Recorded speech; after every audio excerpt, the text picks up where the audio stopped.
Нелегалната интернет продажба е во подем. Граѓаните се почесто нарачуваат на интернет, но и многу често се жртви на измама.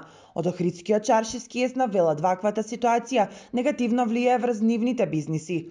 Онлайн продавниците кои работат легално и си ги подмируваат давачките не се проблем. Штета прават другите кои работат на црно, вели Маја Бакал од Охридскиот чаршиски еснав. Нема никаква продавница, си се спонзорира за 2, 3, 5 евра и тоа си се продава, не плаќа придонеси, не плаќа кирија, се е тоа на сива економија, тоа едноставно.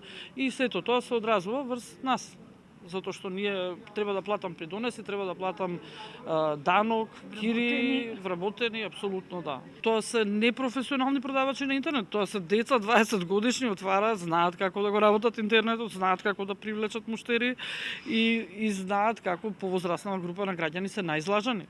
Затоа што едно се нуди, после тоа сосема друго се добива, нема никаква одговорност, нема фирма, нема ништо.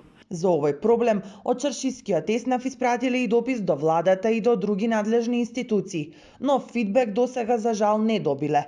Некаде на 13 места се обративме, значи до сите пратенички групи, до влада на Република Македонија, до сите министерства се обративме, но не мислам дека добивме некој така фидбек, како да кажам, не многу во моментов, дали ради ковид пандемијата или ради не знам од која причина, не мислам дека владата доволно се ангажира на таа тема и како резултат на тоа многу дуќани испропаднаа. Според податоците на Државниот завод за статистика, околу 25% од македонците барем еднаш купиле нешто онлайн. На интернет најчесто се купува облека и спортска опрема, потоа електронска опрема, производи за домакинство, хотелско и друго сместување.